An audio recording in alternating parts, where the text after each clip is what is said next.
For 5 years, Babis Anagnostopoulos played the role of a grieving husband, a shattered man whose wife, Caroline Crouch, was cruelly taken from him in what seemed like a violent home invasion. His sorrowful interviews and public appearances moved an entire nation to tears.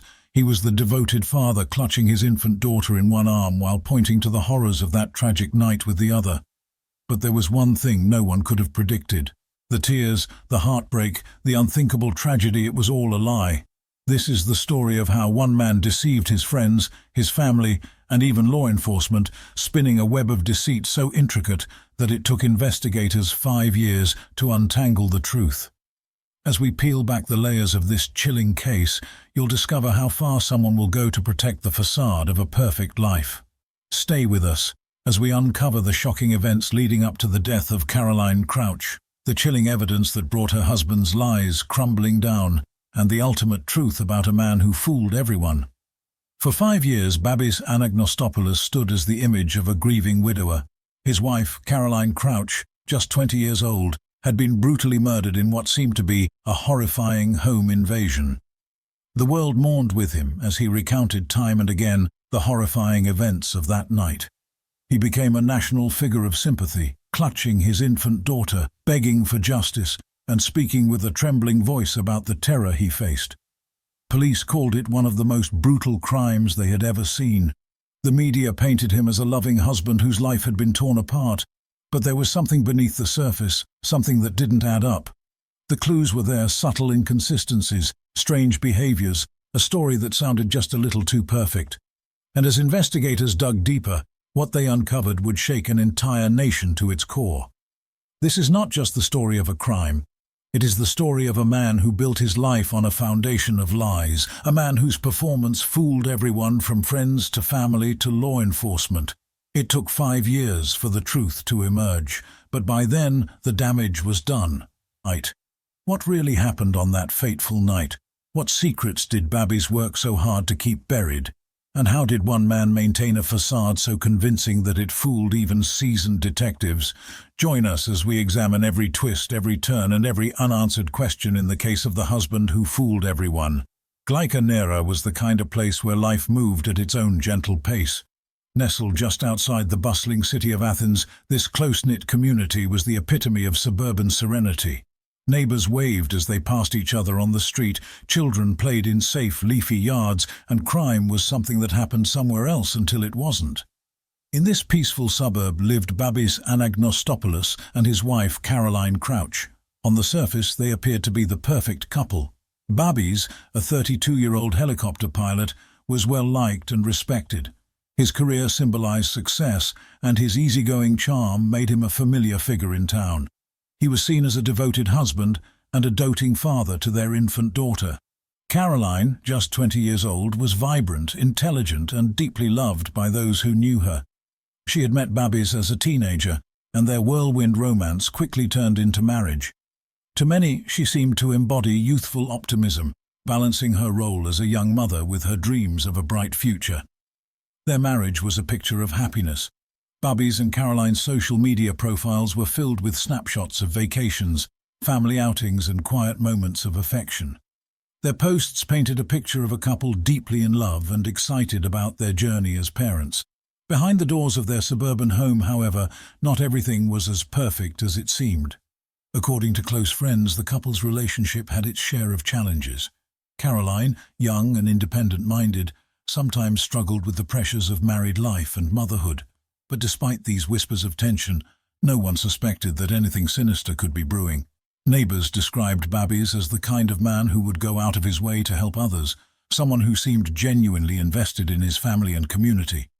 Friends of Caroline noted her sharp wit and strong personality, a woman who loved deeply but didn't shy away from standing her ground. Their families adored them, often sharing fond memories of their early romance and the joys of watching them grow into a family. Even Babis's colleagues spoke highly of him, admiring his professionalism and his apparent devotion to his wife and child. But could this perfect image have been too good to be true? As you learn more about Babis and Caroline, ask yourself, would you have seen the cracks beneath this seemingly flawless facade? Could anyone have predicted the tragedy that would soon unfold in this quiet suburban home? The morning of May 11th, 2021, began like any other in Glycanera, quiet and uneventful. But inside the home of Babis Anagnostopoulos and Caroline Crouch, chaos had unfolded overnight. Babis called the police, his voice frantic, reporting a brutal home invasion. He claimed that masked men had broken into their house, tied him up and murdered his wife in cold blood. Caroline, he said, had tried to protect their infant daughter, but her life was mercilessly taken. As law enforcement arrived, they were met with a horrifying scene. Caroline's lifeless body lay next to her baby's crib, and Babis was still bound in the living room, visibly shaken. The community was shocked. Violent crime was rare in this area, and the idea of a young mother being killed in her own home sent ripples of fear throughout the neighborhood. Babis's account of the events was heart-wrenching, and his grief seemed genuine. Babis quickly became the face of the tragedy. At Caroline's funeral, he clutched their infant daughter, his voice breaking as he vowed to bring her killers to justice. Media outlets covered his emotional plea extensively, portraying him as a heartbroken husband and father. But Babis's role wasn't just to grieve. He actively shaped the narrative. He spoke openly about the night of the crime, describing the intruders in chilling detail. He even shared photos of his family to garner public support. Behind the scenes, however, some things didn't add up. Police noticed that Babis was remarkably composed for someone who had experienced such trauma. Still, his charm and articulate nature kept suspicion at bay. He even assisted the investigation, pointing out possible motives for the supposed burglars. It seemed as though Babis was genuinely committed to helping solve the case. But was he doing so to ensure justice or to maintain control over the story? The deeper investigators looked, the more inconsistencies emerged. For starters, the timeline of events Babis provided didn't align with the physical evidence. Forensic analysis revealed that the burglary appeared staged, drawers were overturned, but no valuables were taken. Then came the strangest discovery. Caroline's smartwatch, which tracked her heart rate, showed that she had died earlier than Babis claimed the intruders arrived. The so-called masked men also left no trace of forced entry, which raised even more questions. Friends and family of Caroline began to recall moments that, in hindsight, seemed suspicious. Caroline had confided in a close friend weeks before her death, expressing frustration about her marriage and a growing sense of unease. Was there something she knew but couldn't articulate? Even neighbors noticed unusual behaviors from Babis in the days following the crime, behaviors that, at the time, seemed like grief but now appeared more calculated. If you were in Caroline's position, would you have sensed something was wrong? Could you have recognized the red flags before it was too late? Share your thoughts in the comments below. The Glycanera police were alerted to the brutal crime by a frantic emergency call from Babis Anagnostopoulos.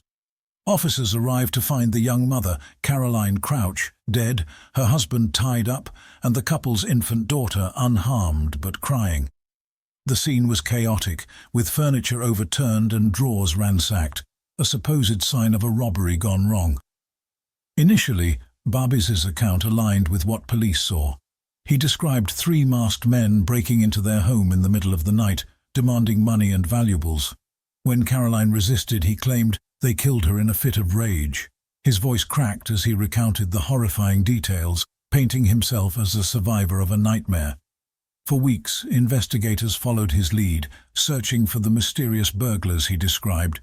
Roadblocks were set up, forensic teams combed through the house, and media outlets broadcast sketches of the suspects based on Babis's description. But something about the case didn't sit right. The crime scene felt staged, carefully messy, but lacking the chaos of a real struggle. Investigators began to scrutinize every detail, and it wasn't long before they found their first breakthrough, Caroline's smartwatch. The device revealed a timeline that contradicted Babis' story. According to the smartwatch, Caroline's heart stopped several hours before the supposed intruders arrived. This revelation shifted the focus of the investigation, turning suspicion toward Babis himself. As detectives delved deeper, they uncovered other inconsistencies. The lack of forced entry suggested the burglars were either invited in or didn't exist. Babis's own behavior began to raise questions, his calm demeanor in interviews, his rehearsed-sounding descriptions of the night, and his insistence on controlling the narrative. Investigators also found questionable financial records. Babis had been struggling with debt, and his spending in the weeks leading up to Caroline's death raised eyebrows. Was this a robbery gone wrong, or was there another motive entirely? Babis continued to play the grieving husband, doubling down on his version of events. He gave emotional interviews to the media, attended memorials for Caroline, and even called for the public to help catch the so-called burglars. But behind the scenes, cracks in his story were widening. Psychological experts analyzing his behavior noted his almost theatrical expressions of grief, which felt inconsistent with genuine mourning. Detectives, too, noticed how he avoided certain questions and became defensive when pressed for details. In a desperate attempt to mislead the investigation, Babis provided alibis that later proved false.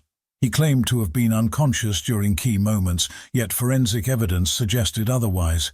His carefully constructed facade was beginning to crumble. The final piece of the puzzle came from Caroline's phone. Text messages revealed a volatile relationship in the days leading up to her death. Caroline had expressed fear and frustration, even contemplating leaving the marriage. These messages painted a starkly different picture from the loving relationship Babis had portrayed. Just when it seemed the case couldn't get more complicated, one overlooked clue came to light, something so subtle that it had initially been dismissed. This single piece of evidence would unravel the lies Babis had woven and reveal the shocking truth about what really happened on that fateful night. The investigation reached its turning point when undeniable evidence contradicted Babis Anagnostopoulos' carefully crafted lies. After claiming his wife Caroline Crouch was murdered during a home invasion, authorities uncovered shocking details through advanced technology. Data from Caroline's smartwatch, which tracked her heart rate, showed a sudden spike followed by silence, pinpointing the exact moment she was suffocated. At the same time, Babis' phone records revealed he had been moving freely during the supposed robbery where he claimed to be tied up.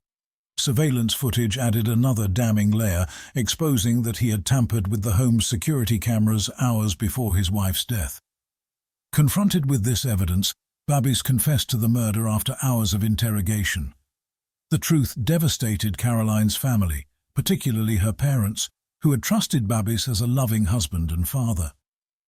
At a memorial service just before his arrest, Babis was seen comforting Caroline's grieving mother, a chilling reminder of his duplicity. This revelation shook the close-knit community of Alonissos, which had rallied behind him as a grieving widower.